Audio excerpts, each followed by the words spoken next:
So now we are starting with the 4 point, the strange case of Britain. That is on page number 21 on the right hand side of the screen. You can see the model of the nation or the nation state. Some scholars have argued that is a Great Britain. The Britain In Britain, the formation of nation state was not the result of sudden upheaval or revolution. It was the result of long drawn out process. There was no British nation prior of 18th century, means we can say the Britishers or Britain was not existing before 18th century. The primary identity,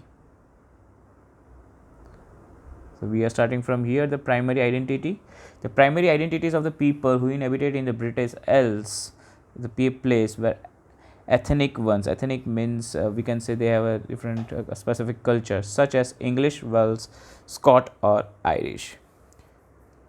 All of this ethnic group had their own culture and political traditions. But as the English nation steadily grew in the wealth, importance of power, it was able to extend influence over the other nation of the island. The English Parliament, which has seized means take away power, seized the power from the monarch in 1688 at the end of the protracted conflict, was instrument through which the nation state with England as the center came to be forged. The Act of Union 1707 between England and Scotland that resulted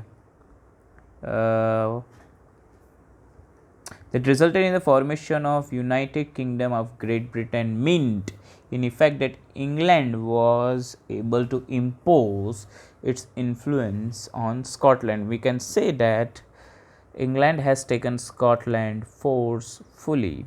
The British Parliament was henceforth dominated by the English member. The growth of British identity meant that Scotland's distinct culture and political institutions were systematically suppressed. The Catholic, we are here, the Catholic clans means group that inhabited Scottish Highlands suffered terrible repression over them attempt to assert the independence. So this is a Scottish person we can say over here. This is a British people. So they were having such kind of atrocities on Scotland as well. The Scottish Highland was forbidden. Forbidden means they were not allowed to speak their Gaelic language. They were having a specific language, Gaelic language, or wear their national dress. A large number were forcibly driven out from their homeland. So even Britishers did conspiracy and all the evil things even to their own house, own country, and forget about that how they would do the justice to other countries like India and Africa.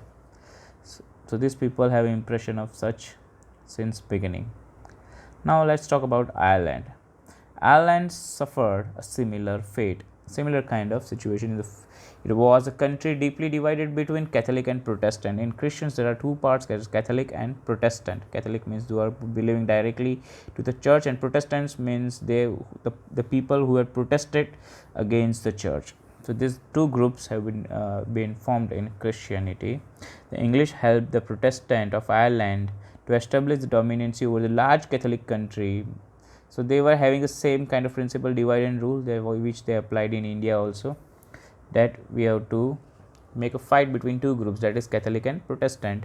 So they were provoking Protestant against the Catholic and provoking Catholic against the Protestant. The Catholic revolts against the British dominancy were suppressed after failed of the revolt led by the Wolfton and his United Irishmen 1789. Ireland was forcibly incorporated in United Kingdom in 1801. The British nation was forged through the propagation of dominating English culture. The symbol of new British flag, Union Jack. You know about the flag of Union Jack. God save our noble king.